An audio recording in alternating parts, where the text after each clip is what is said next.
at the federal and provincial levels to rebuild better from the unprecedented flood disaster and to ensure resilience against future natural disasters. Clearly, Pakistan confronts a monumental challenge. The people and the government will, of course, do everything possible to help ourselves in the process of rebuilding and recovery from this colossal calamity. At least half of the framework plan will be implemented from our own resources.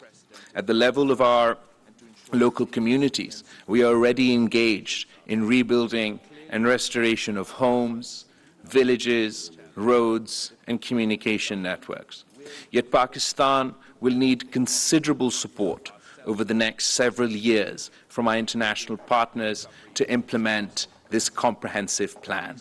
We will transform the challenge of recovery and reconstruction into an opportunity to build a more resilient Pakistan, an economy which is dynamic and sustainable. We are determined to do it in an open, transparent, and collaborative way. Excellencies, the rationale for this conference is to demonstrate the international solidarity with Pakistan as it begins its journey towards building back better. We see this conference not as a one-off event, but as the commencement of a long-term partnership with our friends and development partners. We look forward to the generous and sustained commitment of support from you all. I thank you.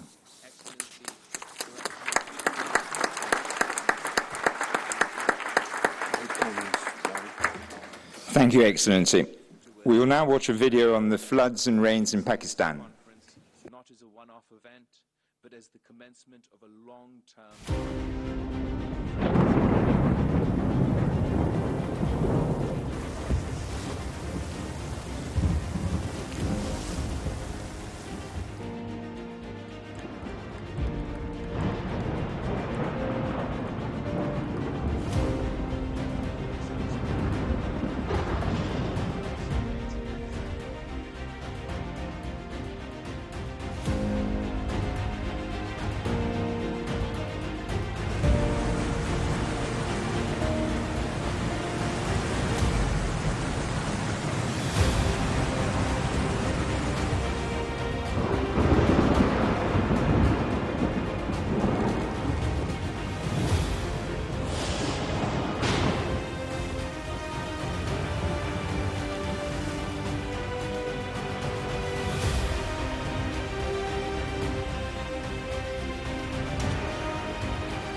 I now request the Secretary General of the United Nations, Mr. Antonio Guterres, to give his remarks. Your Excellency Prime Minister Shehbaz Sharif, Excellencies, dear friends, thank you all for gathering in solidarity with the people of Pakistan. For decades, I've been privileged to witness the boundless generosity and resilience of the Pakistani people amidst grave threats and upheaval. From earthquakes and floods, to years of relentless terrorist attacks, to geopolitical nightmares like the wars in Afghanistan that have sent millions fleeing across the Pakistani border in search of safety over the decades, a trend that continues today. But even through the darkest moments, the giving spirit of the Pakistani people has shone brightly. I've seen neighbors helping neighbors with food, water and shelter. And I've seen Pakistani communities welcome Afghan refugees with open arms despite their scarce resources. So my heart broke when I saw firsthand the utter devastation. The giving spirit of the Pakistani people has shone brightly. I've seen neighbors helping neighbors. But it was especially bitter to watch that country's generous spirit being repaid with a climate disaster of monumental scale. As the video we just watched showed, the epic floods were nothing short of a monsoon on steroids, as I mentioned in my visit, submerging 1/3 of the country, 3 times the area of my own country, Portugal. A terrifying wall of water killed more than 1,700 people, injured thousands more, and affected a total of more than 33 million, displacing 8 million people. It swept over roads, ruined millions of acres of agricultural land, and damaged or destroyed 2 million homes. And it pushed back 9 million people to the brink of poverty. These are not numbers on a page. They are individual women, children, and men. They are families and communities. And under the leadership of the government of Pakistan, the United Nations donors and friends rallied to assist. Tents, food, water, medicine, and cash transfers were distributed. And the humanitarian response plan of $816 million was launched. But all of that is just a trickle of support in the face of the growing flood of need. At the same time, the people of Pakistan met this epic tragedy with heroic humanity. From the first responders rushing to affected communities, to the doctors and nurses I met, fighting against time to save lives in overcrowded hospitals. And I will never forget hearing the personal testimonies of women and men I met in September in the wake of the ruins. They left their own homes and all their worldly possessions to help their neighbors escape the rising waters. They sacrificed all they had to help others and bring them to safety. Excellencies, we must match the heroic response of the people of Pakistan with our own efforts and massive investments to strengthen their communities for the future.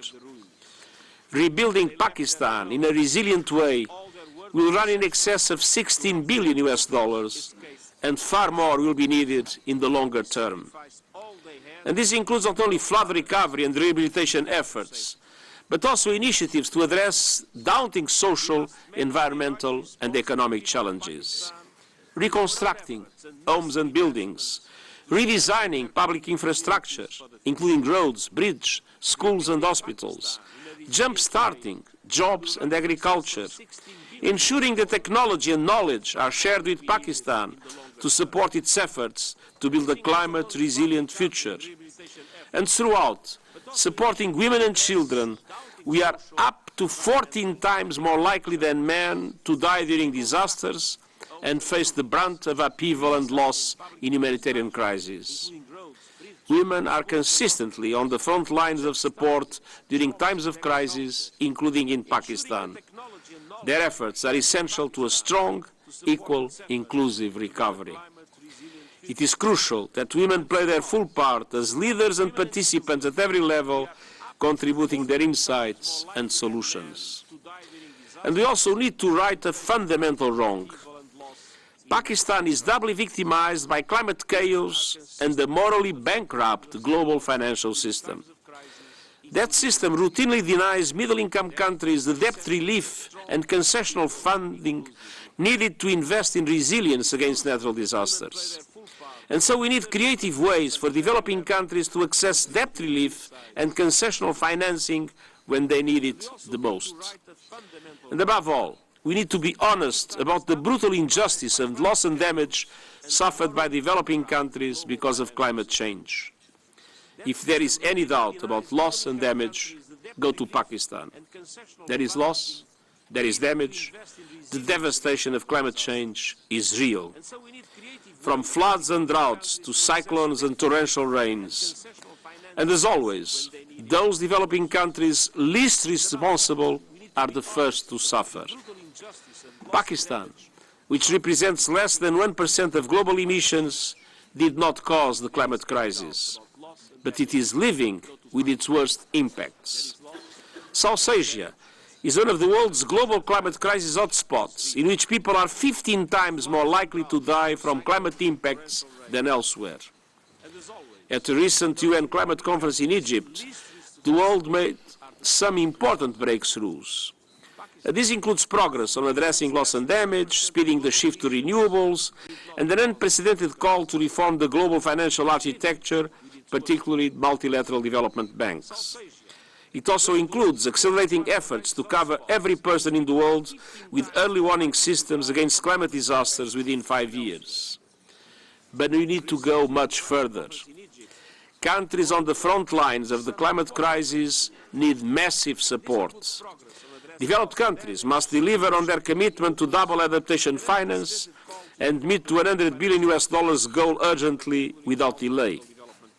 And we need to reverse the outrageous trend of emissions going up when they must go down to prevent further climate catastrophe. Excellencies, ladies and gentlemen, today's conference is the first step on a much longer journey towards recovery and reconstruction in Pakistan. The United Nations will be there for the long hand. The world must be too. And at every step, we will be inspired by the endurance and generosity of the people of Pakistan in this critical and colossal mission. Thank you.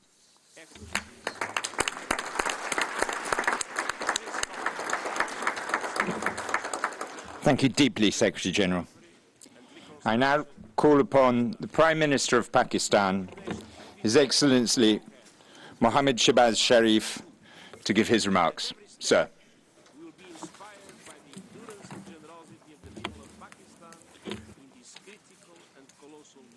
Bismillah ar-Rahman ar-Rahim.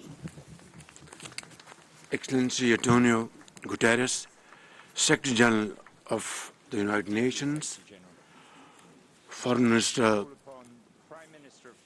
Bilawal Bhutto, Excellencies, ladies and gentlemen,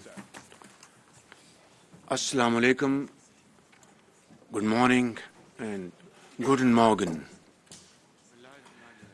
It's really a great pleasure and an honor to be here, and I express my profound gratitude to my friend Secretary General for co-chairing with me this conference. And also, I want to convey, Secretary General, the deep feelings of the people of Pakistan, the way you have promoted their cause, spoken about their miseries and problems, and become a very powerful voice to articulate what they went through during this summer.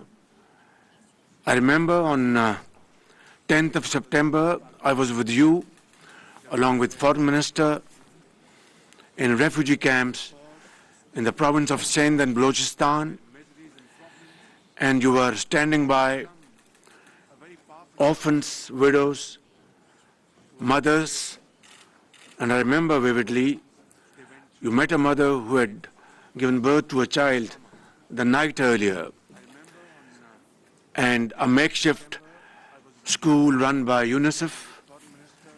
Excellency, this the people of Pakistan will remember forever. I'm also very grateful to so many heads of states and governments, as well as ministers and other partners who have joined us today. Ladies and gentlemen, we are at a turning point of history.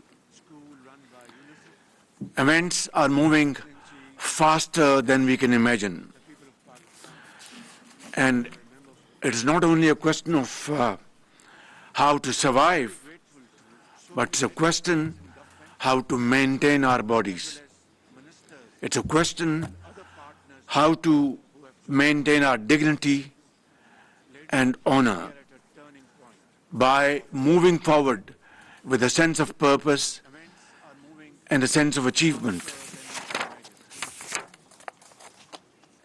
Secretary General, as you have just mentioned, the Foreign Minister, you so aptly described, at that time, at the heart of the perfect storm of problems lies this prolonged exposure to a monsoon on steroids.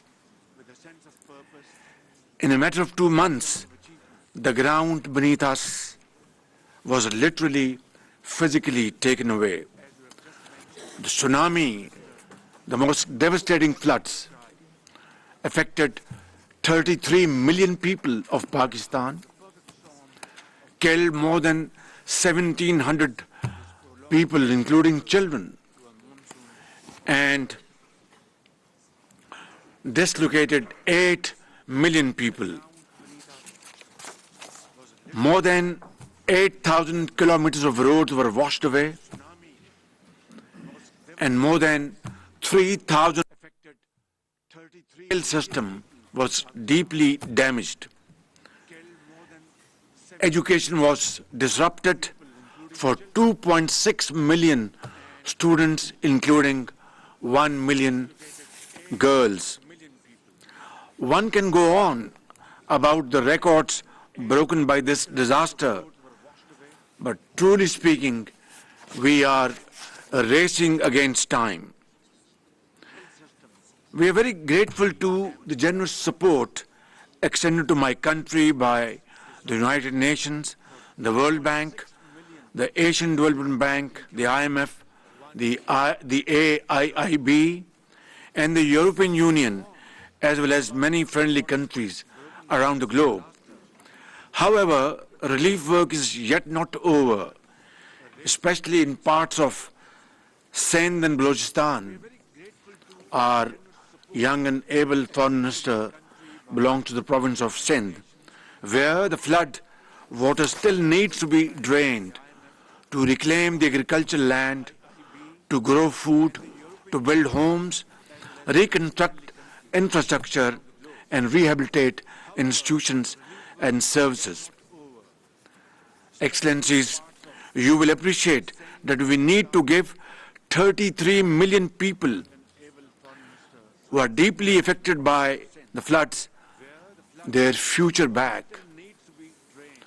Their families must stand on their feet, and they must come back in life and earn their livelihood. Today's convening is an attempt to give my people another chance at getting back on their feet. Last October, in collaboration with our development partners, we prepared a post-disaster needs assessment, PDNA, that calculated the total destruction and economic losses from the floods to exceed $30 billion, which is 8% of Pakistan's GDP, pushing 9 million people into abject poverty. Excellencies, the Pakistani nation, as well as the state, has responded courageously to this catastrophe. Those who had little came forward to help those who had lost everything. Millions volunteered to feed, clothe and shelter their unfortunate brothers and sisters. 20,000 troops, hundreds of helicopters, aircrafts and motorboats were mobilized for round-the-clock rescue operations. And in that, I count those wonderful contributions from our friendly countries in the Middle East, in Europe, Far East, and from other parts of the world. They saved thousands of lives and quickly restored disrupted communications. All resilience funds were repurposed to provide cash grants of over $400 million to more than 2.7 million households.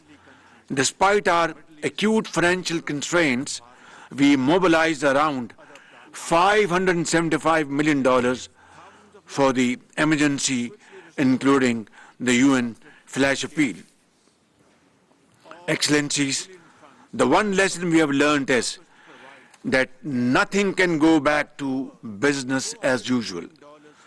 Tough choices will continue to be made, and I'm painfully aware that a taxonomy of harder and harsher reforms will make lives in the Pakistani streets and villages harsher than ever before. But the scale of the resource gap for funding crisis recovery is so wide that it has redefined how we think about resilience. Frankly, it has changed life forever.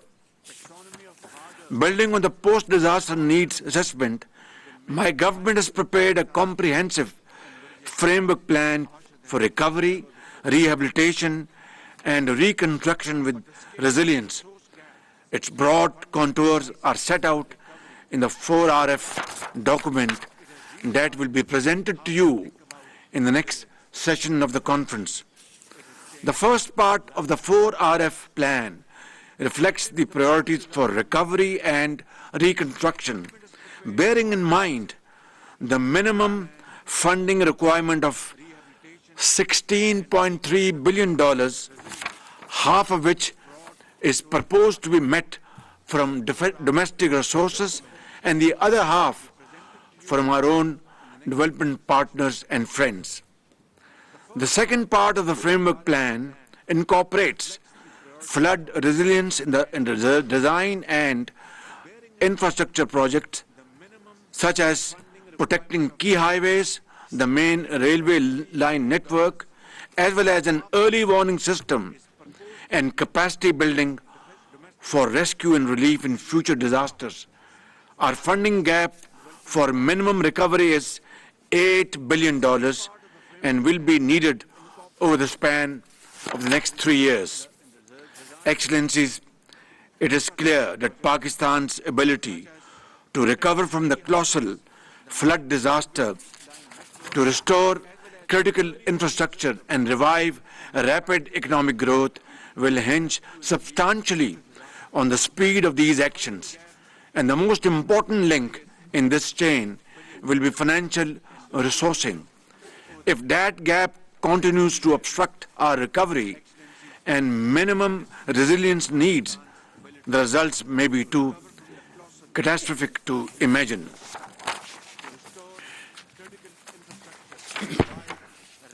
This conference is not just about helping to rebuild the lives and livelihoods of the people affected by global crisis.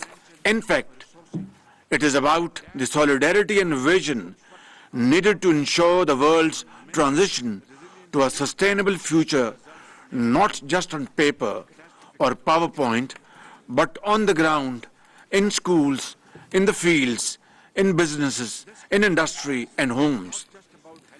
Even as we plan for a future of resilience, The shocks that disaster bring can never be wholly accounted for, but resilient societies look for the light of opportunity in the darkness of disaster.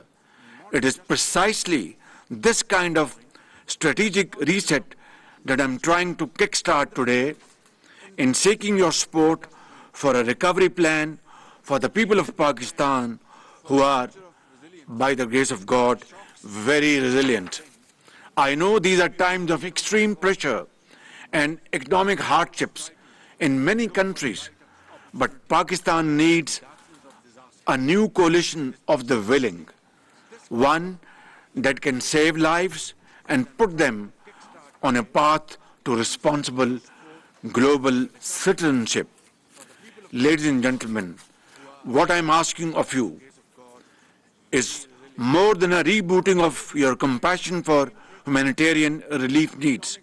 Today, I am asking for your support for those who have lost their life savings, their homes and livelihoods, those who are sitting under blue sky, facing the harshest of winters and looking forward to your help and support from mankind. I am asking for a sustained international support plan to meet this daunting challenge. I am asking for a new lifeline for people who need to power our economy and re-enter the 21st century with a future that is protected for such extreme risks to human security. Together, we have to rebuild their lives and their dreams. Your solidarity and long-term support to the people of Pakistan at this very critical juncture will make the difference between staying unprepared or facing the future with renewed hope and aspirations.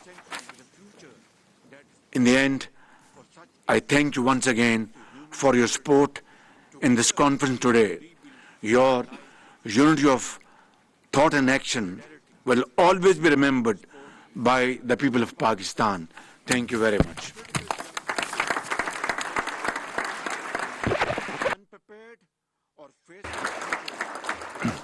Thank you, sir, and thank you for your leadership. I now request Son Excellence Monsieur Emmanuel Macron, Président de la République française, to join us remotely from Paris. Merci beaucoup et bonjour à toutes et tous, Monsieur le Secrétaire général des Nations Unies, Monsieur le Premier ministre, Shehbaz Sharif, Mesdames et Messieurs les chefs d'État et de gouvernement, Mesdames et Messieurs les ministres, Mesdames et Messieurs les ambassadeurs et représentants permanents. Merci d'avoir organisé cette conférence et de me permettre de prendre la parole devant vous pour témoigner le soutien de la France au Pakistan. Nous l'avons fait dès l'été dernier, lorsque le pire est arrivé, et je veux, après les images que nous avons vues, après les mots que vous avez eus, Monsieur le Premier ministre, et les témoignages du secrétaire général, dire la grande estime, l'admiration et la solidarité du peuple français à l'égard du peuple pakistanais. Votre peuple, votre gouvernement se sont mobilisés allowing me to take the floor before you to bear testimony to French support for Pakistan. Last summer, the worst happened. We saw this in the images that were presented. We heard this in the testimony of the Secretary General and the Prime Minister. The great esteem and respect of the French people has been won by the people and government of Pakistan when they were mobilized with great strength and courage after they saw and suffered the direct impact of climate change. I'd like to hail the World Bank, the UNDP, the United Nations, the Asian Bank for Development, and the 4RF, a high-quality matrix, a framework for deploying efforts for recovery with assistance from the international community in Pakistan. Secretary General, Prime Minister, you have laid out very clearly the impact of these floods on the population, infrastructure, on the economy, on homes, and the need that we see to help rebuild and handle the consequences on an international level. It is urgent, and it has been urgent since the first day. France has sent equipment and personnel to help people affected on the ground. 14 million euros was mobilized by the United Nations. A dozen countries across the world were mobilized to this end. However, 30% of the appeal launched by the United Nations has been met, and only 30%. Many needs remain, notably in the area of food, notably as temperatures fall during the winter season. France is meeting its responsibility with bringing a new contribution of 10 million for urgent aid in healthcare. The World Fund for fighting AIDS, malaria, and other diseases. France has supported this with another $10 million to bring to the people of Pakistan urgent material and need to meet their medical needs and to continue treatment. Another component is resilience, ensuring that the country has the ability to meet its needs. These problems will not vanish in the short term when a country is exposed to such a great shock. All of the institutions, financial institutions, must be able to mobilize to support more resilient recovery. As concerns France, adaptation to climate change is at the heart of our development policies, and 2 billion euros will be allocated by us each year in line with our international obligations, which the Secretary General reiterated just now. In Pakistan, we have decided to mobilize more than 300 million euros of projects that will be launched to meet the challenges of resilient reconstruction and therefore climate adaptation also. Finally, there is the goal to draw all of the necessary conclusions from what has happened and to accompany the authorities in Pakistan to conduct appropriate reforms and to ensure that that recovery and reconstruction is compliant with international financing systems. We saw a few weeks ago in Sharm el-Sheikh, and I'd like to say again, that we support the Bridgetown agenda in France. We discussed this with the Prime Minister of Barbados, and we would like to provide support to Pakistan in the short term in its negotiations with the financial institutions, the multilateral bodies, but more broadly also for Pakistan and for all countries in similar situations beyond the funds that were decided on loss and damage in Sharm el-Sheikh. We want to build greater bonds between the North and South with the goal of laying the foundation for World Bank-based reconstruction involving the IMF, also reforming international financial regulations in order to adapt internationally on the financial level to climate change. With the UAE also, and at the G7 and the G20, we want to ensure this is on the agenda also. So these are the three key components that I wanted to mention at this conference, and I'd like to underscore that France is a member of the international group of countries supporting Pakistan, implementing international assistance, conducting reforms, and over the coming months we will, on a daily basis and for the long term, be providing the expertise, the financial support that you need.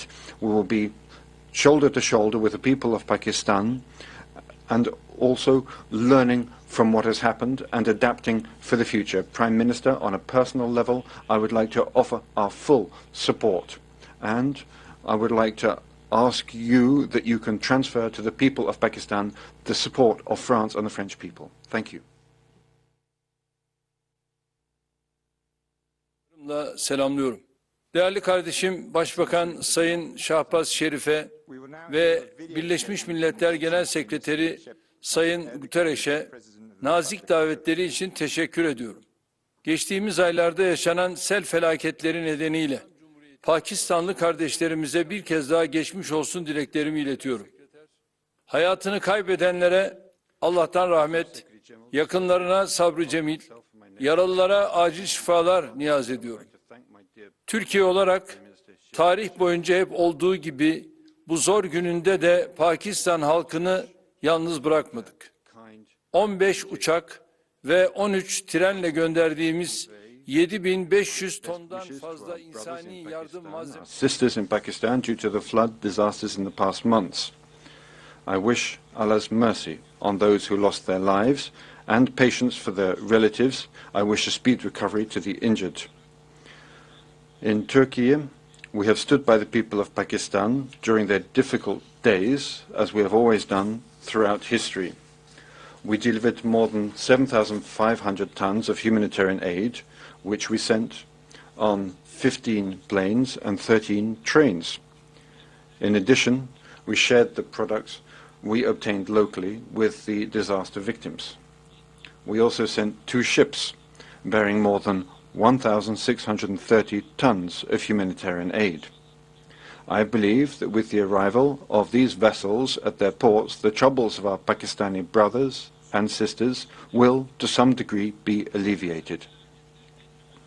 Immediately after the floods, our Interior and Environment Ministers visited Pakistan, along with representatives of Turkey and Afad.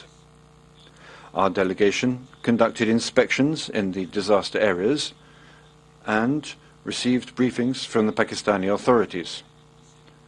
Intense efforts were conducted to meet the needs that were identified and bring the issue to the attention of the international community. With the efforts of Turkey, as well as other countries and international organizations, we see that the people of Pakistan are now beginning to recover from their suffering.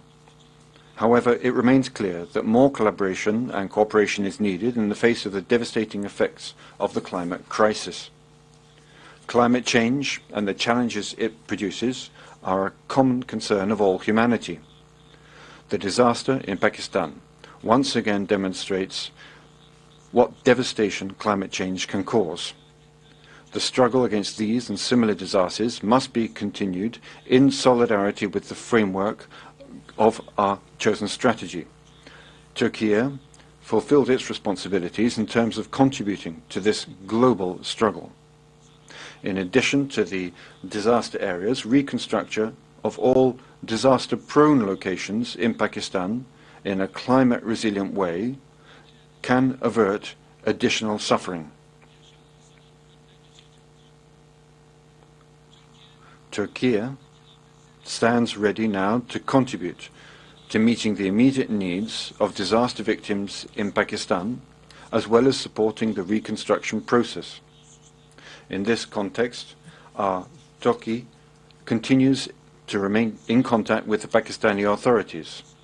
AFAD and Turkish NGOs are also showing the necessary sensitivity in delivering humanitarian aid. I believe that our Pakistani brothers and sisters, who have faced many difficulties throughout history, will, inshallah, easily overcome this period of trouble. Turkey will continue to stand by the brotherly Pakistani people in the coming period, as we have done in the past. May Allah keep our Pakistani brothers and sisters safe from all future disasters and calamities. Finally, I hope that the conference will increase global support for Pakistan. I would like finally to thank everyone who helped put together the program, and I greet you once again with affection.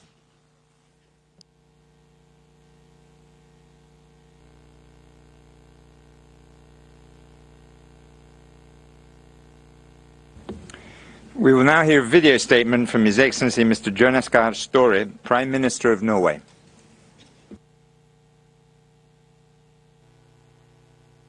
Prime Minister Sharif, Secretary General Guterres, ladies and gentlemen.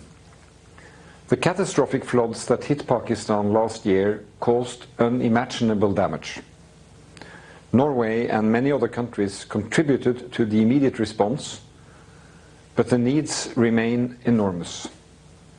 We must do more to find collective solutions to the foremost challenge of our times, climate change. In following up the decisions taken in Sharm el-Sheikh, we will maintain our direct support to Pakistan in the period ahead and focus our attention on helping those whose lives have been devastated by climate change. This is an endeavor for the entire international community, and you can count on Norway taking its part. Thank you and good luck. In following up the decisions There will now be a video statement by Her Excellency Ms. Ursula von der Leyen, President of the European Commission.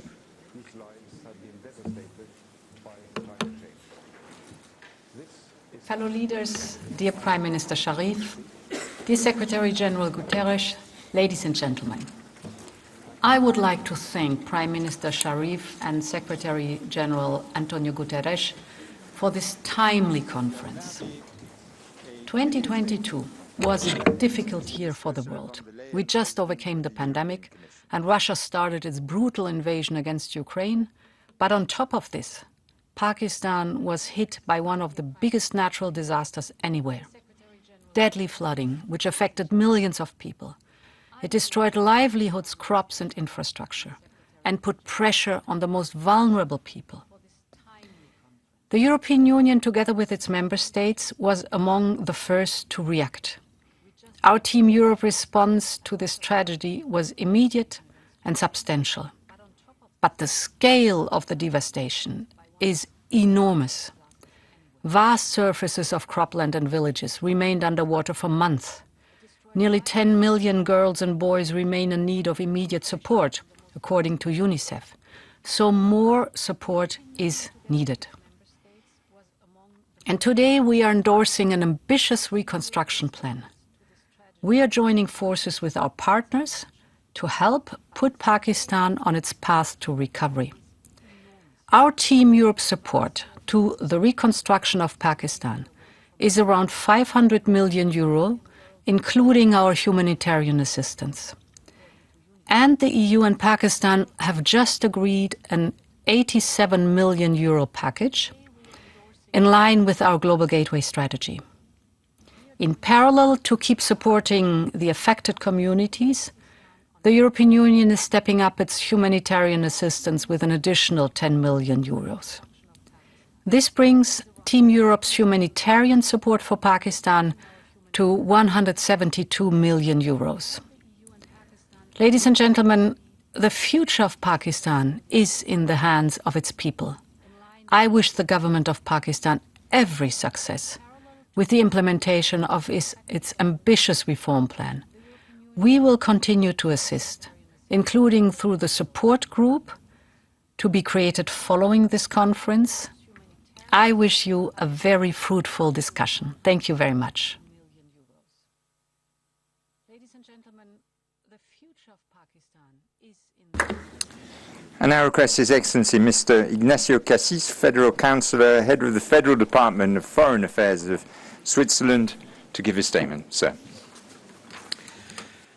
Monsieur le Secrétaire Général, Monsieur le Premier ministre, Excellences, Mesdames et Messieurs, l'ami apparaît dans les moments difficiles, pas dans les grands dîners. C'est ce qui dit un proverbe pakistanais. Bienvenue en Suisse.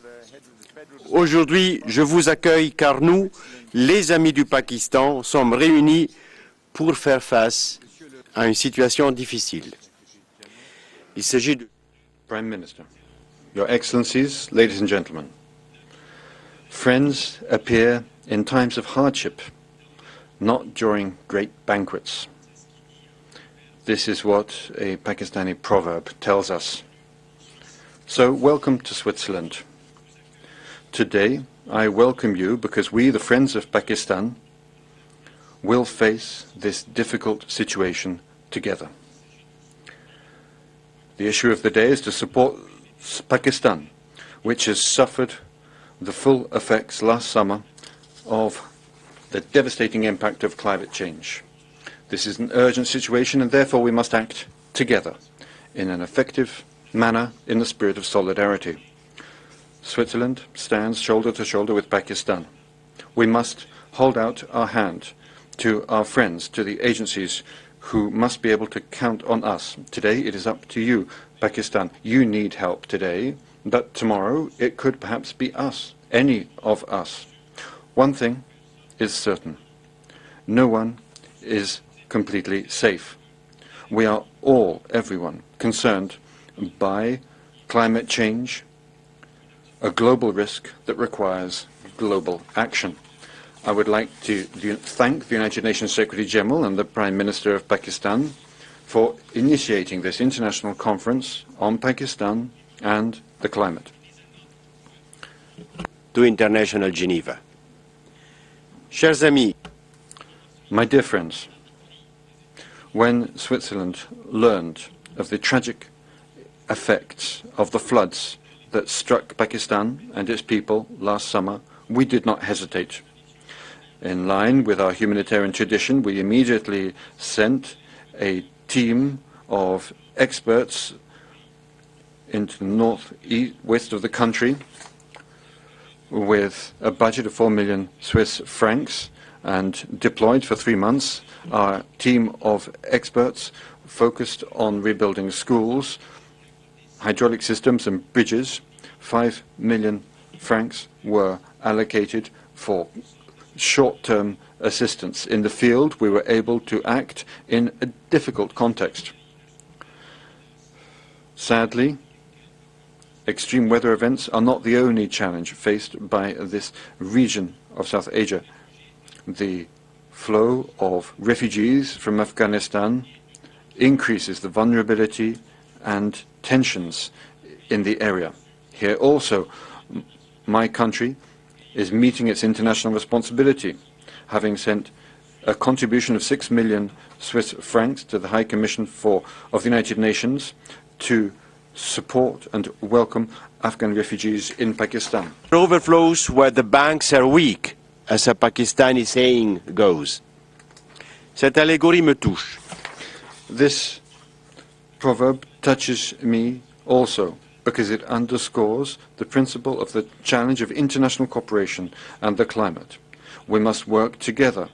We must ensure that we do is a model that can be followed. This framework resonates perfectly with the spirit of International Geneva, and I invite you all to implement this framework so that it may be crowned with success. Thank you for your attention. Merci, excellent. Thank you very much, Your Excellency, and thank you very much for hosting us here in Geneva. We will be now taking a 2-minute so that the speakers can leave the rostrum and the ministers and the other speakers can come to the fore. Please remain in your seats. Thank you. Thank you for your attention.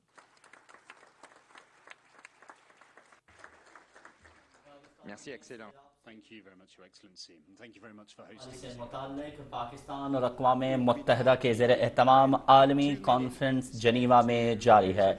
मुख्तलिफ सरबराहान ममलकत और आलमी इदारों के नुमाइंदे खिताब कर रहे हैं। वज़ीर आज़म मोहम्मद शहबाज शरीफ, वज़ीर ख़ारजा बिलावल भुट्टो ज़रदारी ने इस कॉन्फ्रेंस से खिताब किया। इसके अलावा अक़वाम मुत्तहदा के सेक्रेटरी जनरल एंटोनियो गुतेरेस ने भी अपने रिमार्क्स दिए। तुर्क सदर रजब तैयब एर्दोगान और यूरोपीय कमीशन की सदर और नॉर्वे के वज़ीर आज़म के वीडियो पैगामात चलाए गए, जबकि स्विट्ज़रलैंड के सदर ने भी कॉन्फ्रेंस से खिताब किया। वज़ीर आज़म मोहम्मद शहबाज शरीफ का आज की इस कॉन्फ्रेंस से खिताब करते हुए कहना था कि पाकिस्तान सैलाब मुतासरीन की बहाली के लिए दिन रात कोशां है, लेकिन पाकिस्तान को आलमी बरादरी की इमदाद की ज़रूरत है। इसके साथ साथ वज़ीर ख़ारजा बिलावल भुट्टो ज़रदारी ने कॉन्फ्रेंस के इफ्तिताही सेशन से खिताब किए, जिसमें उन्होंने कहा कि पाकिस्तान का बेशतर इलाका ताहाल सैलाब के पानी में डूबा हुआ है। कॉन्फ्रेंस के शुरका को खुश आमदेद कहता हूँ। उन्होंने कहा कि मुश्किल वक्त में पाकिस्तान की मदद करने वाले ममालिक का भी शुक्रिया अदा करता हूँ। सैलाब से 3 करोड़ 30 लाख अफराद मुतासर हुए। वज़ीर ख़ारजा बिलावल भुट्टो ज़रदारी ने मज़ीद कहा कि पाकिस्तान में हर 7 में से 1 शख्स सैलाब से मुतासर हुआ है। पाकिस्तान में सैलाब की तबाहकारियों का हुजम बहुत बड़ा है। तामीर नौ के लिए इक़दामात ताहाल जारी हैं। वज़ीर ख़ारजा बिलावल भुट्टो ज़रदारी का कॉन्फ्रेंस के इफ्तिताही सेशन से खिताब में मज़ीद कहना था कि सैलाब के 5 माह के बाद भी कई इलाके सैलाब के पानी में डूबे हुए हैं। آج اقوام عالم پاکستان سے یکجہتی کے لیے اکٹھے ہوئے ہیں۔ وزیر خارجہ بلاول بھٹو زرداری نے کہا کہ آئندہ قدرتی آفات سے بچنے کے لیے پاکستان نے ایک فریم ورک بنایا ہے۔ اس موقع پر ترک صدر رجب طیب اردوان کا ویڈیو پیغام چلایا گیا جس میں انہوں نے کہا کہ مشکل کی اس گھڑی میں پاکستان کی حکومت اور عوام کے ساتھ کھڑے ہیں۔ سیلاب کے بعد ترکیہ کے حکومتی وفد نے پاکستان کا دورہ کیا۔ پر امید ہوں کہ کانفرنس کے انعقاد سے پاکستان کو سیلابی تباہی سے بحالی میں مدد ملے گی۔ صدر یورپی کمیشن کا ویڈیو لنک کے ذریعے کانفرنس سے خطاب بھی چلایا گیا جس میں انہوں نے کہا کہ پاکستان کے عوام سیلاب کی تباہی کے بعد شدید مشکلات سے دوچار ہیں۔ پاکستان کے سیلاب متاثرین کی بحالی کے لیے عالمی امداد اور تعاون کی بھرپور ضرورت ہے۔ اس کے ساتھ ساتھ آپ کو آگاہ کریں کہ پاکستان کی تعمیر نو کے لیے سیلاب متاثرین کے علاقوں کی بحالی کے لیے یہ کانفرنس سوئٹزرلینڈ کے شہر جنیوا میں ہو رہی ہے۔ سوئس صدر کا اس موقع پر کہنا تھا کہ سوئٹزرلینڈ مشکل کی اس گھڑی میں پاکستان کے شانہ بشانہ کھڑا ہے اور پاکستان کو تعمیر نو اور بحالی کے لیے بھرپور تعاون فراہم کریں گے۔ اس موقع پر وزیر خارجہ بلاول بھٹو زرداری نے بھی افتتاحی سیشن سے خطاب کیا جس میں انہوں نے کہا کہ آئندہ قدرتی آفات سے بچنے کے لیے پاکستان نے ایک فریم ورک بنایا ہے۔ ورلڈ بینک، ADB اور یورپی یونین کے سامنے ایک جامع لاہ عمل پیش کریں گے۔ سیلاب متاثرین کی بحالی کا آدھا کام پاکستان اپنے وسائل سے کرے گا۔ پاکستان میں سیلاب سے متاثرہ علاقوں کی تعمیر نو اور بحالی سے متعلق پاکستان اور اقوام متحدہ کے زیر اہتمام یہ عالمی کانفرنس جنیوا میں منعقد ہوئی ہے جس میں مختلف سربراہان مملکت اور عالمی اداروں کے نمائندگان خطاب کر رہے ہیں۔ آپ کو آگاہ کریں کہ وزیر اعظم محمد شہباز شریف، وزیر خارجہ بلاول بھٹو زرداری، اقوام متحدہ کے سیکریٹری جنرل اینٹونیو گوتریس، ترک صدر رجب طیب اردوان، ناروے کے وزیر اعظم اور یورپی کمیشن کے صدر اور سوئٹزرلینڈ کے صدر نے بھی اس سے خطاب کیا۔ وزیر اعظم محمد شہباز شریف نے اپنے تمام جو دوست ممالک ہیں ان کا شکریہ ادا کیا اور انہوں نے کہا کہ پاکستانی عوام کا دکھ درد محسوس کرنے پر عالمی برادری کے مشکور ہیں۔ آج پاکستان کو سیلاب سے درپیش مسائل کے حوالے سے بات کرنے کے لیے آیا ہوں۔ انہوں نے کہا کہ گزشتہ برس 10 ستمبر کو UN کے سیکریٹری جنرل نے بھی پاکستان کا دورہ کیا۔ پاکستان کے عوام UN کے سیکریٹری جنرل کے تعاون کو ہمیشہ یاد رکھیں گے۔ وزیر اعظم نے کہا کہ سیلاب سے پاکستان میں بڑے پیمانے پر تباہی ہوئی ہے اور آج ہم تاریخ کے اہم موڑ پر کھڑے ہیں۔ وزیر اعظم نے کہا کہ سیلاب متاثرین کی امداد کرنے پر ہم عالمی برادری کے مشکور ہیں، تاہم سیلاب متاثرین کی تعمیر نو اور بحالی کے لیے بڑے پیمانے پر امداد کی ضرورت ہے۔ انہوں نے کہا کہ پاکستان میں آنے والے حالیہ سیلاب سے 33 ملین لوگ متاثر ہوئے، مکانات، تعلیمی ادارے، زراعت کے شعبوں کو نقصان پہنچا اور انفراسٹرکچر کی تباہی کے ساتھ ساتھ پاکستان کی معیشت بری طرح متاثر ہوئی۔ مشکل وقت میں مدد کرنے والے ممالک کو پاکستان ہمیشہ یاد رکھے گا۔ انہوں نے یورپی یونین سمیت تمام دوست ممالک کا شکریہ ادا کیا۔ وزیر اعظم محمد شہباز شریف نے کہا کہ سندھ اور بلوچستان کے کئی علاقے تاحال سیلابی پانی میں ڈوبے ہوئے ہیں۔ سیلاب متاثرین کو دوبارہ بحال کرنا ہے اور انہیں اچھا مستقبل دینا ہے اور اس کے لیے پاکستان نے فریم ورک تیار کر لیا ہے جس پر کام کرنے کے لیے ہمیں $16.3 بلین کی ضرورت ہے۔ وزیر اعظم نے کہا سیلاب سے کاشتکاری کو بھی نقصان پہنچا جس سے پاکستان میں غذائی قلت نے جنم لیا۔ ملکی معیشت کی بحالی کے لیے یہ سب ہمارے لیے بڑا اہم چیلنج ہے۔ انہوں نے کہا کہ بچوں کو دوبارہ تعلیمی اداروں میں بھیجنا بھی حکومت کے لیے ایک چیلنج ہوگا کیونکہ پاکستان میں سیلاب نے متاثرین کی زندگیوں کو تبدیل کر کے رکھ دیا ہے۔ سیلاب کے باعث انفراسٹرکچر کے ساتھ ساتھ پاکستان کی معیشت کو شدید نقصان پہنچا ہے جس کا تخمینہ $30 ارب سے زائد ہے جو پاکستان کے GDP کا 8% ہے۔ We will be starting very soon. Can I request everyone to take their seats?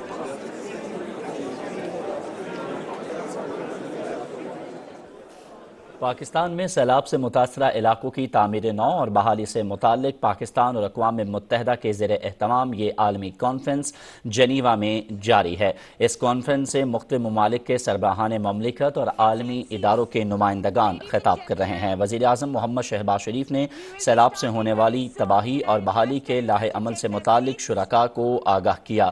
اس کے ساتھ ساتھ آپ کو یہ بھی آگاہ کرتے چلیں کہ وزیر اعظم کی مختلف ممالک کے رہنماؤں اور اہم شخصیات سے दो तरफा मुलाकातें भी होंगी और वज़ीर आज़म शहबाज शरीफ की उज़्बेकिस्तान के वज़ीर ख़ारजा से भी मुलाकात होगी। आप ये अब से कुछ देर पहले के मनाज़िर हैं जो हम आपको दिखा रहे हैं जब वज़ीर ख़ारजा बिलावल भुट्टो ज़रदारी ने इफ्तिताही सेशन से खिताब किया। उन्होंने बताया दुनिया को कि पाकिस्तान का बेशतर इलाका इस वक्त भी सैलाबी पानी में डूबा हुआ है। मुश्किल वक्त में पाकिस्तान की मदद करने वाले ममालिक का शुक्रिया अदा करते हैं। एक बार फिर आपको लिए चलेंगे, ये कॉन्फ्रेंस दोबारा से शुरू हो चुकी है। which will be chaired by His Excellency Mr. Ishaq Dar, Minister of Finance and Revenue of the Islamic Republic of Pakistan, and His Excellency Mr. Achim Steiner, UNDP Administrator. I humbly request the chairs to start the session. Ladies and gentlemen, Mr. Dar. We will now be commencing the plenary session 1 on Pakistan's resilient recovery strategy, which will be chaired by His Excellency Mr. Ishaq Dar, Minister of Finance and Revenue of the Islamic Republic Bismillahirrahmanirrahim. and His Excellency Mr. Achim Steiner, In the name of God, UNDP the most merciful, the most beneficent, Excellencies, distinguished participants, co-chair, speakers, ladies and gentlemen, very good morning and Assalamu alaikum. It's a great privilege to be part of this important plenary focused on Pakistan's resilient recovery strategy. I would like to express my gratitude to the Administrator, United Nations Development Programme, Mr. Achim Steiner, representative from the World Bank Group, all other multilateral institutions for the support to Pakistan during this most critical time. Thanks are also due to our bilateral partners, friendly countries, NGOs, and civil society organizations. You would have seen in the opening session the scale of recent flood disaster which took place in Pakistan. With the suffering of the people in mind, I would briefly state the narrative of disaster to highlight the plight of the people back home. Ladies and gentlemen, while Pakistan was facing the challenges caused by global adverse developments like Russian-Ukraine war, energy crisis, rising inflation and hiking poverty,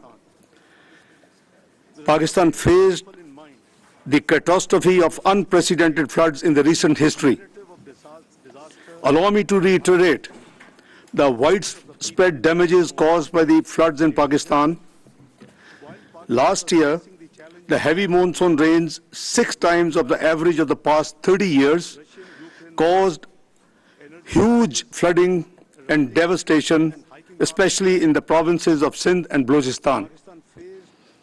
The damages were extensive, with 33 million people affected, over 1,700 lives lost, 13,000 injuries, millions of women and children becoming vulnerable. A total of over 13,000 kilometers of roads and 440 bridges were destroyed, while 5 million acres of crop were damaged. Over 2 million houses were either damaged or destroyed, and around 1 million livestock was confirmed to have been dead or missing. Ladies and gentlemen, a significant portion of the country remained submerged in water for months, affecting subsequent crop cycle and closing down schools and hospitals and making large portion of the rural hinterland inaccessible. The standing buildings were used as temporary shelters and to provide necessary services. It is estimated that 22,000 schools were affected, leaving 3.5 million students without access to classrooms. This is leading to a learning crisis in the country, and it will take coordinated efforts and resources to rebuild the education system. Excellencies, ladies and gentlemen, the government of Pakistan placed recovery and rehabilitation of the affected people as its most important priority. Through Benazir income support, program, rupees 70 billion were dispersed as emergency measure to the flood affectees, families, and till now, 8.17 million flood victims have been given the cash assistance. As a result, 2.7 million families got straight-away cash relief and the other assistance which was immediately required. We are appreciative of the fact that the World Bank promptly announced US $1.6 billion assistance for rehabilitation in flood areas and an additional 500 million for building climate-resilient Pakistan.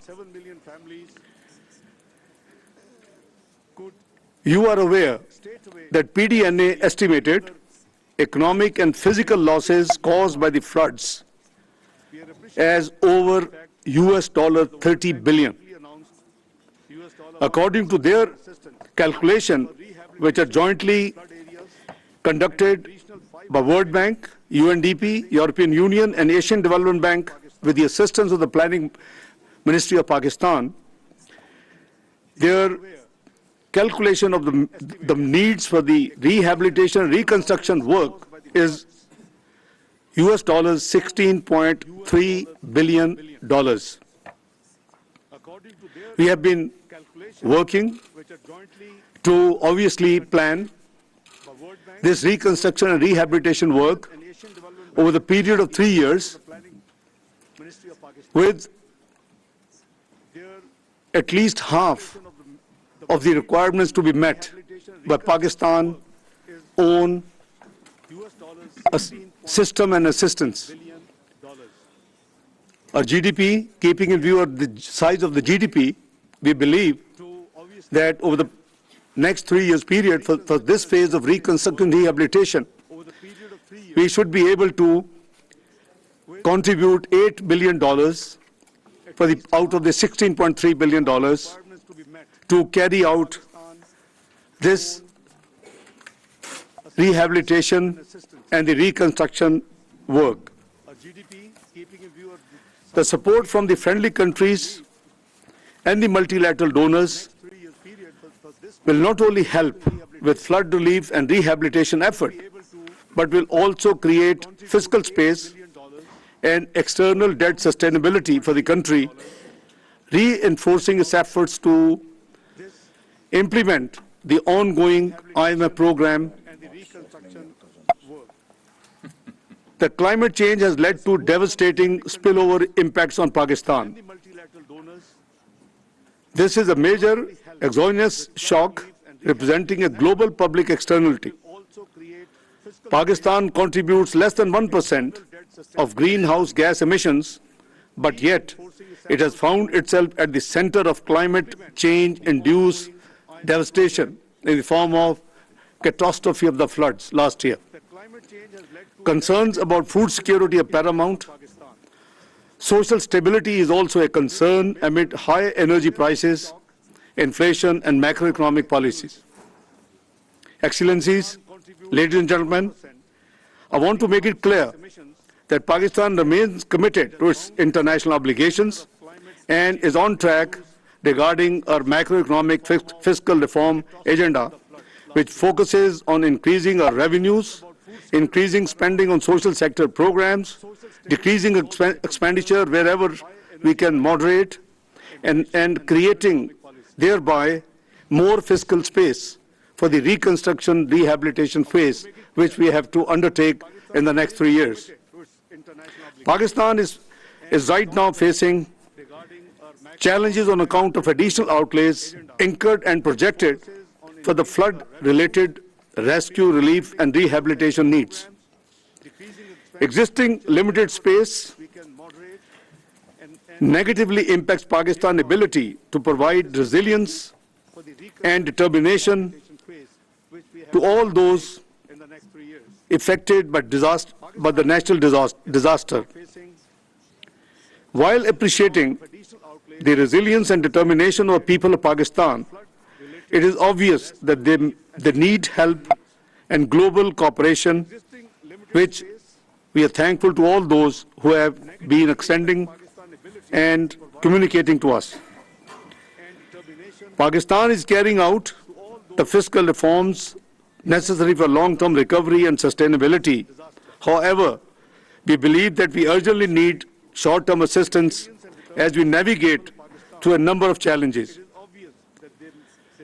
We hope that our friends, partners, and supporters, as always, stand with us by providing the required assistance during this most critical phase of Pakistan. Excellencies, ladies and gentlemen, Pakistan's urgent expectations from this conference is not only merely a commitment of resource for rehabilitation and reconstruction in the short to medium term, but also we are looking forward for on-budget inflows and assistance during the remainder of the current fiscal year in order to make it possible for the government of Pakistan to continue providing the much-needed relief to the flood affectees of 33 million people in Pakistan. Let me say a few words that, if considered appropriate by our friendly countries, debt swaps and other use of financial instruments tied to reallocation of equivalent domestic budgetary resources would also free up the resources to be spent for this noble purpose. We must remember that we are in this fight against climate-induced disaster together. There is only one world, and we must work together to support each other in times of crisis. Pakistan is extremely grateful for the support of the international community as we strive to recover, rehabilitate, and rebuild.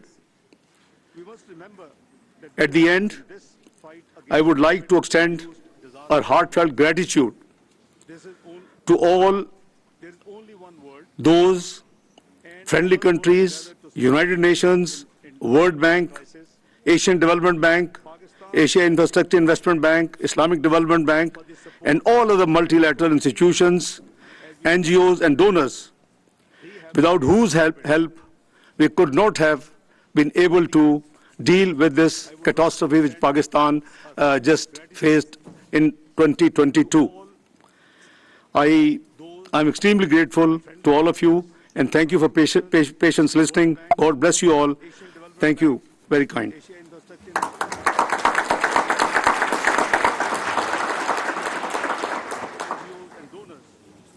I now request His Excellency Mr. Achim Steiner, the UNDP Administrator, to say a few words. Thank you very much, Your Excellency, the Minister of Finance of Pakistan, distinguished ministers and fellow panelists, dear Martin, my colleague from the World Bank. Let me also, on behalf of the United Nations Development Programme, join the Secretary General and my co-chair in welcoming you both to this meeting here, but also to an attempt to break new ground. I was just looking at the presence of ministers of Pakistan on this podium. If you look from left to right, I think you will recognize that we are living in a different age in which climate change, natural disasters, economy, planning, and indeed the development pathways of countries are being rewritten by circumstance, sometimes by design at others, by disasters on other occasions. Just a few months ago, Pakistan endured one of the most destructive climate-induced disasters in recorded history. We have heard from the Prime Minister, the Foreign Minister, from you, my dear co-chair, just now, some of the numbers. But behind those numbers lie destroyed livelihoods, lost lives, but above all, the extraordinary challenge of how do you restore hope when you are faced with such a gigantic task. And to do so on the back of a reality where Pakistan, like virtually every other country over the last 2-3 years, was just emerging from COVID-19, a pandemic, and all that it did to our societies. Today, the floodwaters may have partially receded, but what remains is a monumental moment of reckoning for the entire world. The Secretary General spoke to it, the Prime Minister, and so together with international partners, including the United Nations, Pakistan is now undertaking an urgent and extraordinary initiative to save lives, restore livelihoods, and rebuild a nation.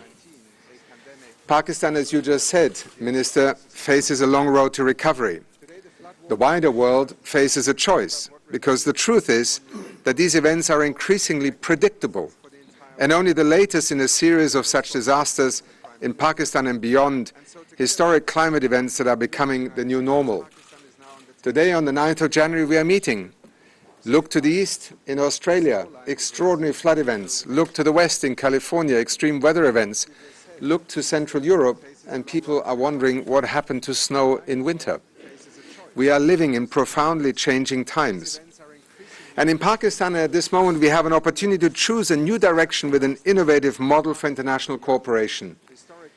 And I have to say that when, just a few weeks ago, we began an intense effort of convening and organizing this conference here, framed not as a pledging conference, but really as a conference about how we move beyond reacting to every disaster by having just an emergency response. This conference is being convened by Pakistan and the United Nations with a different logic and also a different aspiration. And I hope that by the time that you leave this conference venue this evening, you will feel reassured that the call to the world that Pakistan sent out to friends, supporters, partners, to step up at this critical moment has actually been responded to. A few weeks ago, that was not at all self-evident. I must say today I feel extremely excited about the prospect of framing a new form of response and partnership. It is time to step up and support the long-term, the systems-based approaches to recovery when disaster strikes again. Pakistan, and that is a recognition that I think the world also recognized, is not in its plight alone. And indeed, it is not even in the broader context of climate change one of the most significant emitters, less than 1%. And yet it is, in terms of its ranking on the Global Climate Risk Index, the 8th most vulnerable country in the world. And to those who say, well, is climate change and flood events really linked? How else would you explain what Pakistan in just one decade has been experiencing, not in terms of just on its own, but remember the images of the last 12 months, of forest fires, of droughts, of floods, of extreme weather events, hurricanes, typhoons. This is the new normal, and we need to, as an international community, find a way in which we together can respond to this new normal. The government of Pakistan, as you have also laid out just now, is doing its part in recovery and reconstruction, but it will need financial and technical support to tackle the massive development challenges that lie ahead, including building the systems for resilience. Advancing reconstruction of this type will require fiscal space on the back of COVID-19 that is currently severely constrained in Pakistan, as you also said, Minister. Creating this space will require new pathways for support, including private sector investments facilitated by innovative financial instruments, including the de-risking of private capital and support for a pipeline of broader investment opportunities, including some of the innovative forms that you mentioned just now. Here and now, that process must begin with new investments in climate resilience, broader coalitions of partners, and just a look around this room and the announcements you will hear today will, I think, illustrate that this is not a desired future. It is now becoming, through the experience that Pakistan has gone through, a reality that we all are part of. And critically, collective responsibility for the shocking loss and damage from which no nation will be immune in the future, as also the Foreign Minister of Switzerland pointed out in his opening remarks. Assessing the extent of damages and losses has been a pivotal part of this joint response. Under the leadership of the Ministry of Planning, Development and Special Initiatives, the United Nations, together with the Asia Development Bank, the European Union and the World Bank, and our UN sister agencies also in the UN country team, work together with you to complete the post-disaster needs assessment, the foundation for today's framework for recovery. And it identified some 16 billion in urgently needed financing to support the recovery. The assessment directly informed this resilient recovery, rehabilitation, reconstruction framework, the 4RF. We always have strange ways of baptizing these very real things into very technocratic language, but 4RF it is. A comprehensive policy-based approach comprising sectoral interventions, public and private sector financial strategies, and implementation and monitoring arrangements. We now look forward to the presentation of this framework, and I also want to particularly thank His Excellency Professor Ahsan Iqbal, the Minister of Planning, development and reform of the Islamic Republic of Pakistan, for the excellent partnership that we as an international community, and I think, Martin, I speak on your behalf as well, have enjoyed in working together under great pressure, but also with great purpose and direction in the last few months. Thank you so much.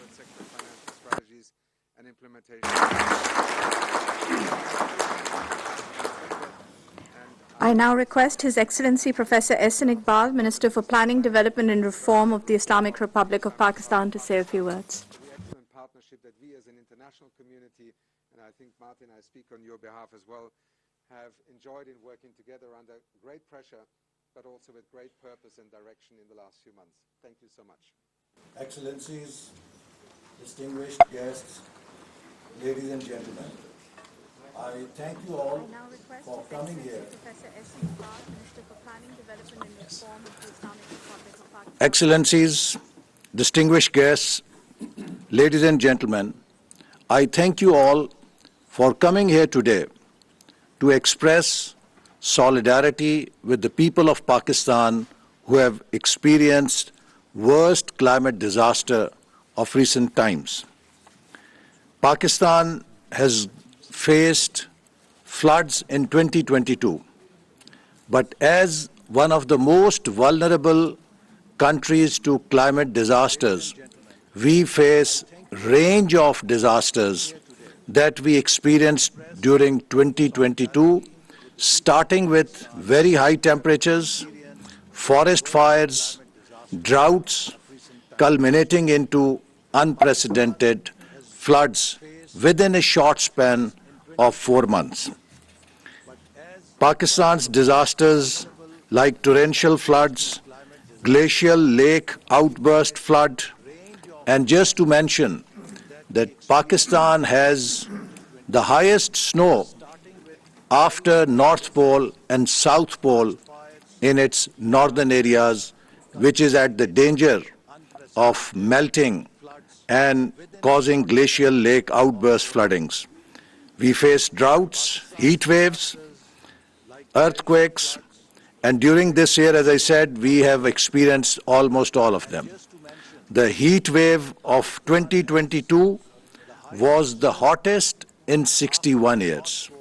So I can safely say that Pakistan is in the eye of climate change storm. Disaster's return period average has become shorter from 56 years in 1929 to only 5 to 6 years in 2005. So that shows that the frequency of disasters is increasing at a rapid pace. The horror of our coming era will be born out of heat, fire, water, and snow. Ladies and gentlemen, all these disasters have impacted our economy in a very serious manner. Huge economic losses due to damage of infrastructure and loss of crops, significant losses in GDP, higher poverty rates, great risk of preventable diseases, especially to most vulnerable segments, women, children, and elderly, unprecedented recovery and reconstruction needs, degradation of ecosystem, degradation of environment and climate, job loss and disruption. Women and girls are at risk of gender-based violence and child marriage, degradation of environment and climate, hyper-poverty and hyper-malnutrition. The worst part of the floods in 2022 was that it was not only a climate disaster, but it also turned into a human tragedy as it hit the 20 poorest districts of Pakistan. So those people who were already poor, who were already malnourished, have been thrown into a cycle of hyper-poverty and hyper-malnutrition. Next, please. Ladies and gentlemen, the 2022 floods were of a scale never seen before. 33 million people in different parts of Pakistan were affected. More than 1,700 have lost their lives, and 1/3 of them are children, and more than 8 million are displaced. And the two provinces, Sindh and Balochistan, have been almost completely devastated. But the other provinces, Punjab, Khyber Pakhtunkhwa, and our special regions in the north have also been significantly impacted, but they continue to be most vulnerable to future disasters. Next. With the help of our development partners, we have also been able to identify what were the damages and losses due to these floods. We are very grateful to World Bank, Asian Development Bank, European Union, UN and its agencies and other development partners for working as a team to document in shortest possible time the post-disaster need assessment report for Pakistan, which put $14.9 billion damage and $15.23 billion of economic loss, with combined cost of over $30 billion to Pakistan's economy. This was a massive blow and hit to an economy which was just beginning to recover from crisis. And this also makes Pakistan very unique. Ladies and gentlemen, every country has faced pandemic. Every country is today facing the supply shock, but no country has experienced a disaster of this scale that Pakistan has faced. So therefore, the case of Pakistan is very different and unique. The social sectors, housing, health, education, culture and heritage had serious damages. In infrastructure, road, transport, railway communication, energy, water, sanitation, municipal services, community infrastructures were damaged. In our productive sectors, agriculture, food, livestock, fisheries, water resources, irrigation, commerce, and industries were damaged, and governance, social sustainability, inclusion of gender, social protection, livelihoods were lost. Next, please. The previous one, the previous, please. Previous. And let me here share with you that Pakistan was one of the first countries to adopt Sustainable Development Goals in 2015. We called SDGs as National Development Goals. Our Parliament passed a resolution to adopt Sustainable Development Goals, and we started to work on SDGs right away. But these floods, ladies and gentlemen, have washed all the gains that we made during 7 years. Almost 9 million people have been pushed into poverty. Additional 7.6 million people are facing food insecurity. 17 million women and children are at greater risk of preventable diseases. 4.3 million people with job loss and disruption to their livelihoods, and more than 600,000 women and girls at risk of gender-based violence and child marriage due to disaster situation. Next, please. Next. Next. So towards recovery, ladies and gentlemen, we have developed a 4RF framework. Its details are there in your packet also. You can read in more greater detail how to have resilient recovery, rehabilitation and reconstruction framework. The vision is an inclusive and resilient recovery through a whole of Pakistan approach, leading to sustainable development for the people and the country. The objectives are to improve governance and enhance capacity of state institutions to face the disasters and mitigate against them, restore livelihoods and economic opportunities, ensure social inclusion and participation in all aspects of recovery and related development, restore and improve basic services and physical infrastructure.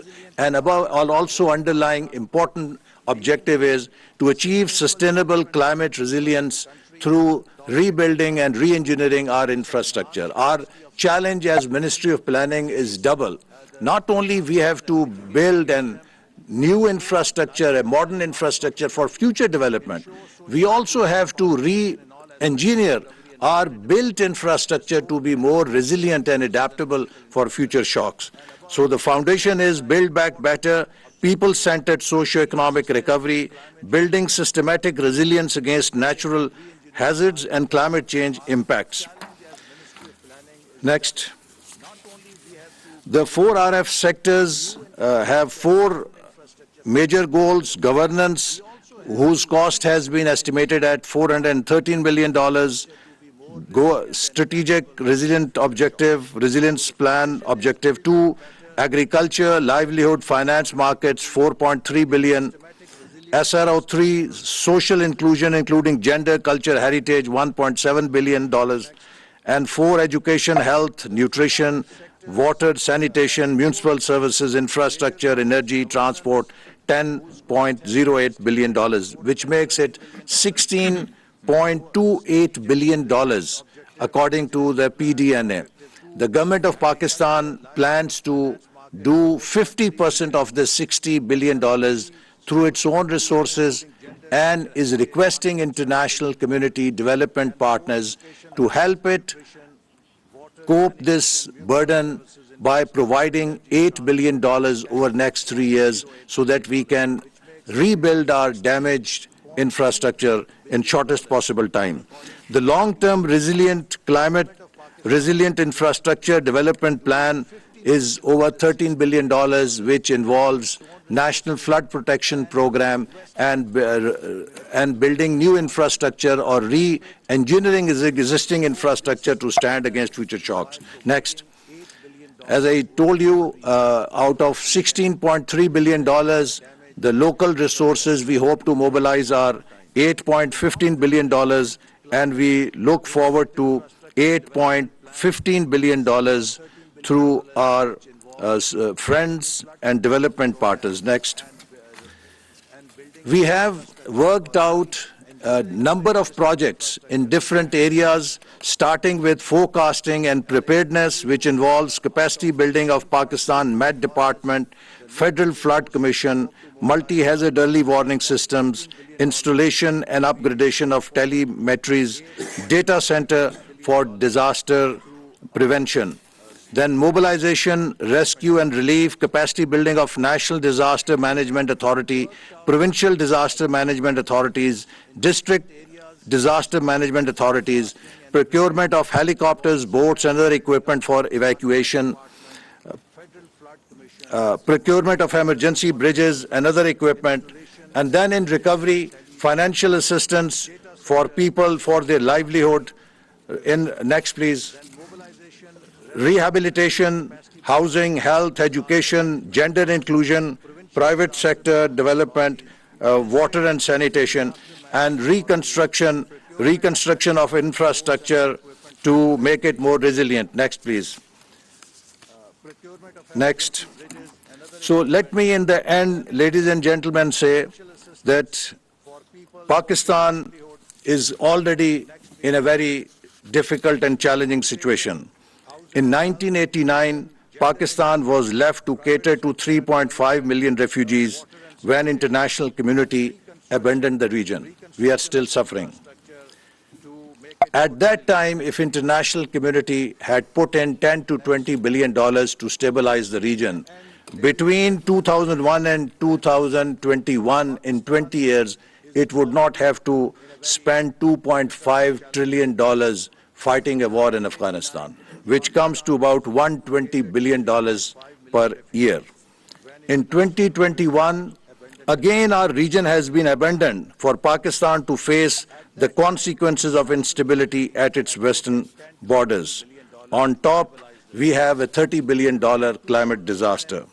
Let me say that today there are no islands of instability and conflicts. Prosperity can only be secure if it is shared with everyone.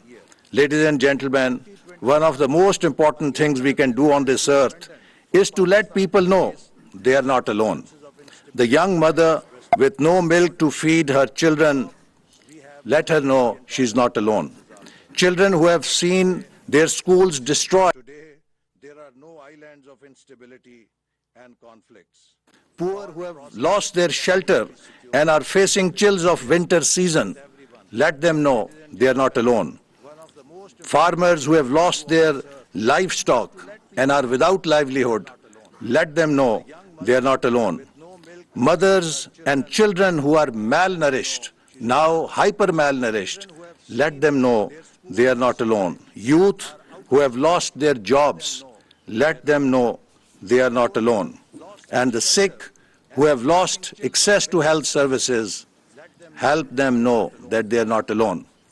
Ministry of Planning and Development has set up a special unit to work with development partners to translate the commitments you will make into reality, and I assure you of our full cooperation and support. Thank you very much.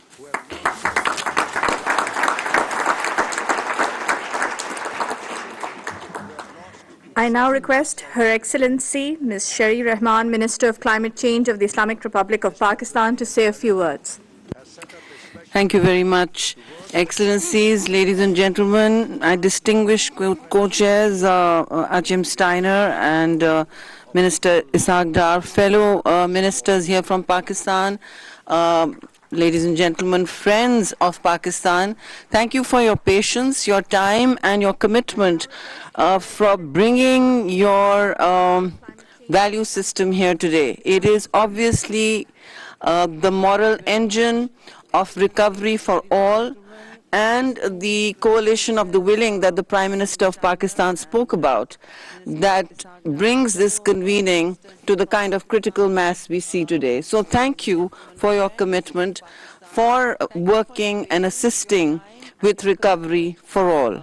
I know that we have been describing our 4 hours recovery. We have also been talking about the catastrophic climate-induced floods that you saw about. You saw a video, you've been hearing about the disaster statistics. So I won't repeat them. I believe brevity can be also a part of the solution.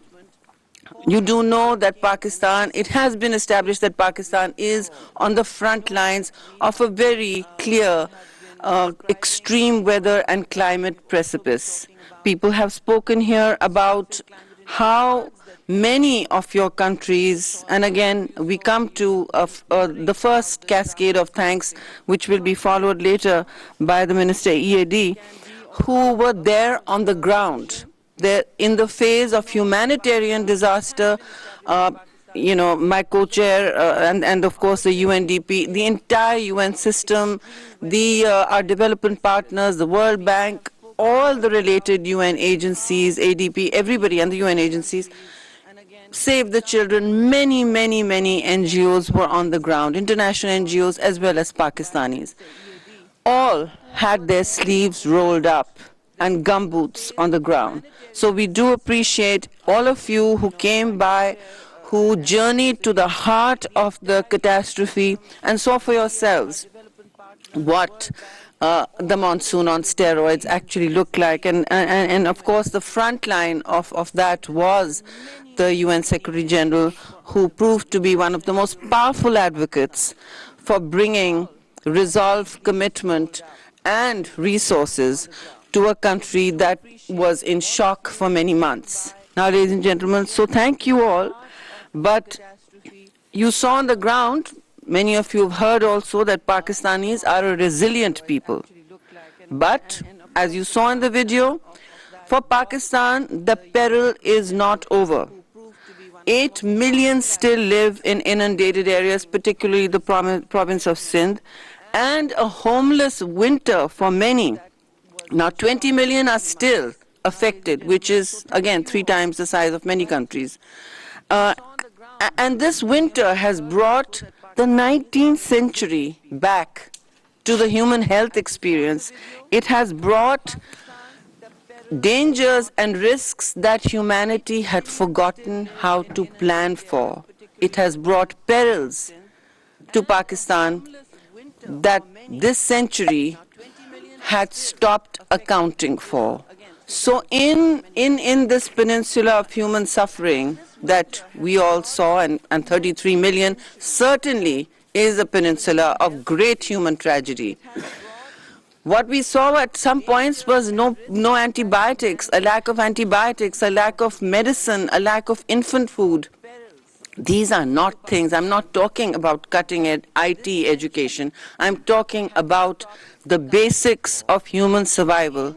This, ladies and gentlemen, is a new tidal wave of disasters that are besetting the world, and we need to be very clear. They will not go away by themselves, and they will not. Countries who are facing such front lines, the ground zero, as I called it, of climate stress, will not recover on their own.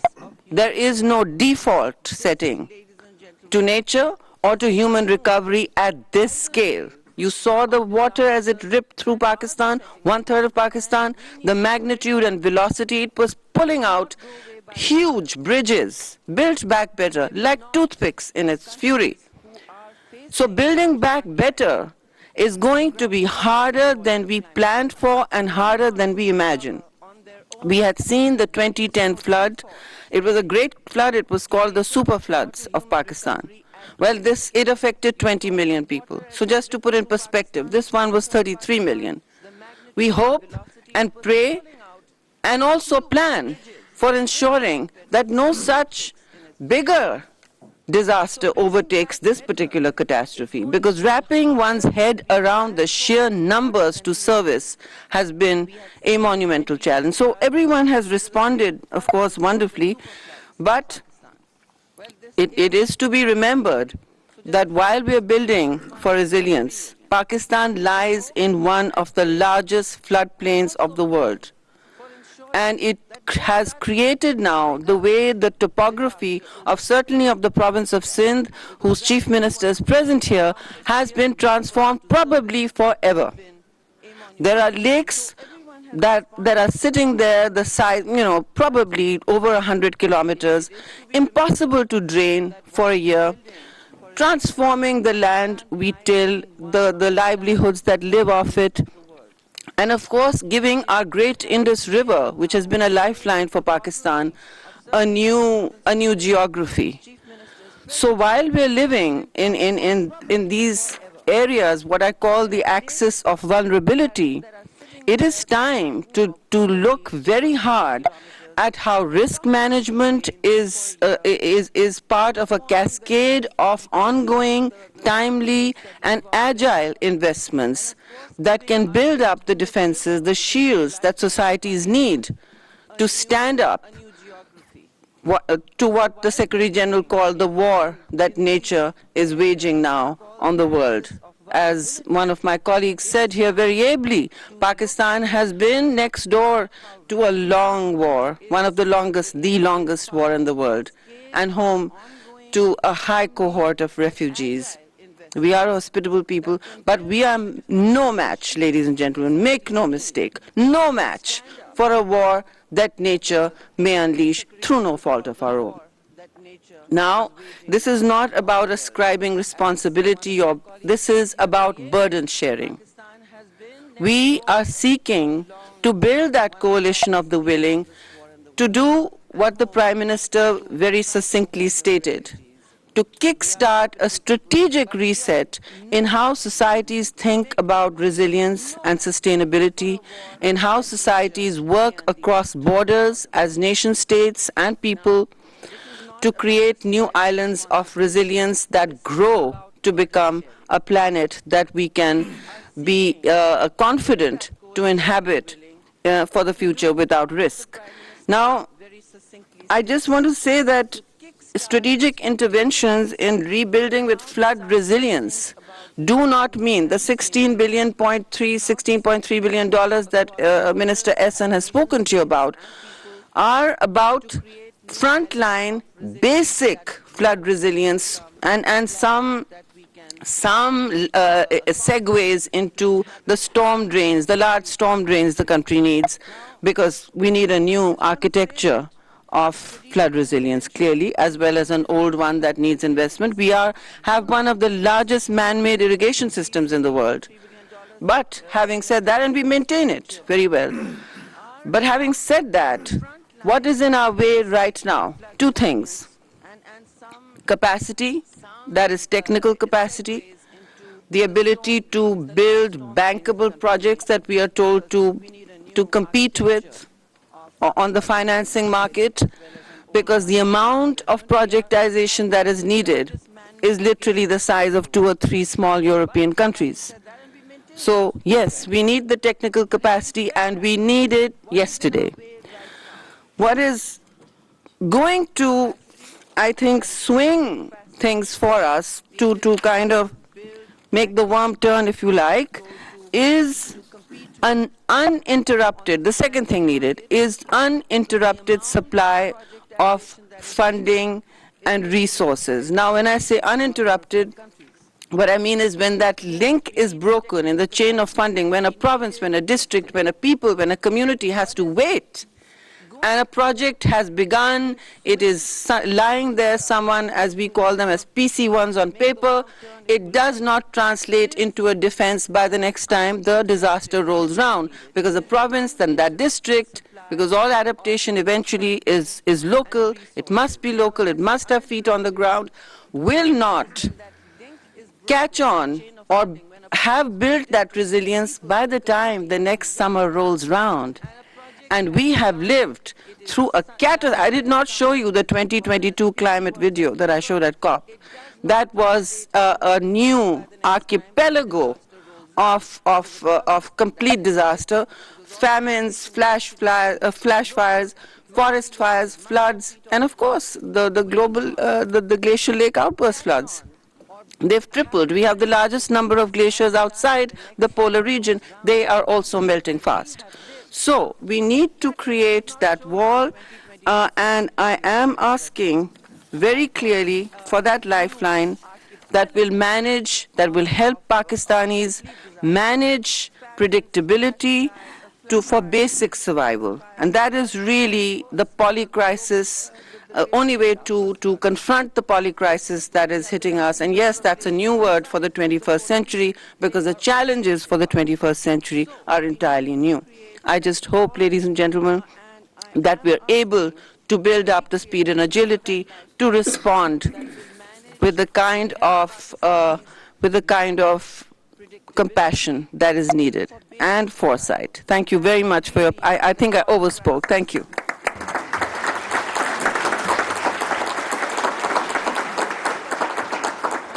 I now request His Excellency Mr. Ayaz Sadiq, Minister Economic Affairs Division, Government of Pakistan, to say a few words. Bismillah ar-Rahman ar-Rahim. Excellencies, distinguished guests, ladies and gentlemen, good morning and assalamu alaikum. My colleagues have given all details that were necessary to be shared with you, and speaking in the end means we're short of time, and I'm sure we are. So I'll be very brief. No, not only you, but... So, on behalf of the Government of Pakistan and the Ministry of Economic Affairs, I would like to take this opportunity to extend my profound appreciation to the United Nations for the support in organizing and making excellent arrangements for this very important conference. Since the outset of the floods, as directed by the Prime Minister of Pakistan, the Ministry of Economic Affairs has worked closely with the United Nations in Pakistan and the international development partners for provision of immediate humanitarian relief, assistance, rehabilitation for flood affectees. At the beginning of August 2022, the Ministry of Economic Affairs immediately liaised with the development partners and took steps including establishment of a steering committee comprising of development partners, international, national stakeholders for ensuring better coordination and supervision of humanitarian relief work. The Ministry of Economic Affairs also organized a donors conference in late August 2022, presided over by the Prime Minister and attended by a large number of development partners, aimed at highlighting Pakistan's immediate relief and rescue needs. Excellencies, our bilateral, multilateral partners have been most forthcoming in their response to Pakistan's call for help.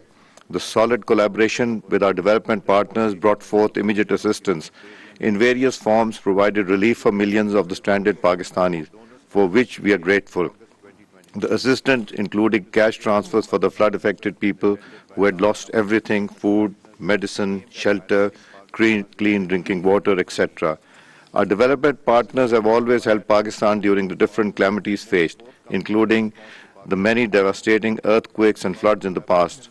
Although I would have preferred to have thanked each development partner for having supported us during the difficult times, yet that would have taken a lot of the allocated time. The Ministry of Economic Affairs, being the government's main arm for coordinating international assistance, continues to fulfill its role monitoring, supervising the inflow of aid. It is pertinent to mention that Prime Minister of Pakistan has given directions for vigorous scrutiny and monitoring, ensuring complete transparency in the utilization of the valuable assistance provided by our development partners. It is with this promise that we will continue to partner with the international community in implementing the 4RF and planning ahead to meet challenges of climate change. The government of Pakistan looks forward to significant support from its development partners in rebuilding Pakistan in the aftermath of the devastation caused by the floods. In this regard, the Ministry of Economic Affairs Division will adopt a robust system for monitoring and work with the international development partners, ensuring proper follow-up on the assistance pledges made during the conference, and the effective and efficient utilization in Pakistan, leading to focused people-centric development and resilient rehabilitation and reconstruction process. I would once again like to express my sincere gratitude to the United Nations for organizing this conference and to the international development partners for their continued support. I tried my best to read as quick as possible, in shorthand in fact, and I've omitted a few things which I wanted to say so that we'll save time. Thank you, co-chairs.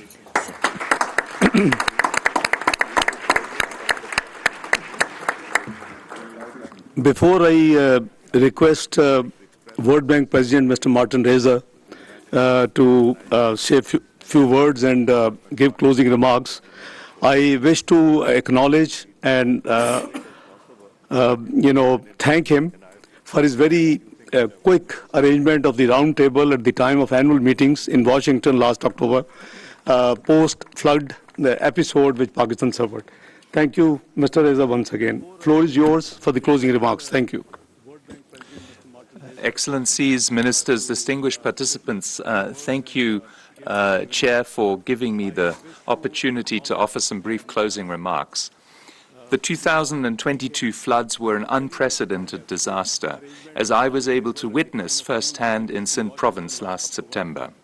Let me begin by congratulating the ministers and all the Pakistani authorities for your leadership and speed, both at the federal and provincial levels, in the immediate relief and humanitarian response. Let me also commend you in how you are planning and framing the massive reconstruction efforts as outlined in the presentation of Honourable Minister Iqbal just now. The World Bank has worked closely with the Asian Development Bank, the European Union and the United Nations in supporting the preparation of the post-disaster needs assessment and parts of the resilient recovery, rehabilitation and reconstruction framework, the 4RF. And I trust I speak also on behalf of all of us in thanking you for the good partnership. The framework sets out a clearly prioritized and sequenced set of activities over the short, medium and long term. Its ambition matches the sheer magnitude of the disaster that has hit your country, including through the PDNA's estimates of damages and losses. We welcome the fact that the first strategic objective of the 4RF relates to the governance, institutional transparency and capacity aspects of the reconstruction effort. These will be absolutely essential to make the reconstruction journey a success, and you can count on all of us to support you to implement these principles and help ensure a well-targeted, efficient and transparent reconstruction process. The 4RF document represents an important foundation for our joint efforts over the coming months and years. I understand it is a living document which will be enriched as specific reconstruction projects crystallize further. We are pleased that a number of these projects, including in the provinces, have already started and have been designed following the 4RF principles. We also welcome the government of Pakistan's long-term vision to ensure national resilience to climate-induced disasters.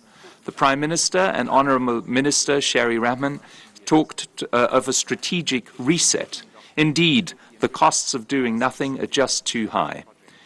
The World Bank's Climate Change Development Report for Pakistan that was launched at COP27 with the participation of the Honourable Minister, thank you for joining us at that event, suggests that the economic losses from extreme heat, flood and air pollution could total 18 to 20% of GDP by 2050. This could wipe out a significant share of Pakistan's economic progress. The poor would be most affected by failure to act, with rural poverty rates at risk of remaining stuck at current high levels of above 30%, even 30 years from now. The 22 floods are a tragic reminder of just these risks. Excellencies, distinguished participants, the 4RF reconstruction framework rightly emphasizes the need to ensure macroeconomic stability and sustain related structural reforms, and Minister Dar, you spoke about this. While international financial assistance for reconstruction will be critical, it can only be effective if the economic reform momentum led by your government is maintained. Economic conditions are challenging, not just because of the costs of the floods on GDP and the burden of relief and reconstruction efforts on the budget. High global energy and food prices and a legacy of poor fiscal management add to the burden. New spending for flood relief and recovery must therefore be balanced with the need to keep spending within sustainable limits. This can only happen if relief and recovery efforts are carefully targeted towards those most in need. Over the medium term, a truly resilient recovery would not be possible without additional fiscal and structural reforms. This is the time to reduce leakages and losses in expenditure, for instance in the power sector, that are weakening public finances, to address the inefficiencies that are muting investments and exports, and to better target social support to those most in need, and to make sure that those that are most fortunate in society and all sectors contribute to this national reconstruction effort through more progressive, wider-based taxation. Ladies and gentlemen, as the Prime Minister has emphasized, Pakistan has shown incredible resilience throughout its 75-year history. We trust that it is in these moments of national tragedy that your country will come together, as it has come today with the welcome presence of both federal and provincial authorities around a national consensus focused on sustainable, inclusive and resilient development. You can count on the World Bank's continued support as you work to realize this vision and your country's tremendous potential. Thank you very much.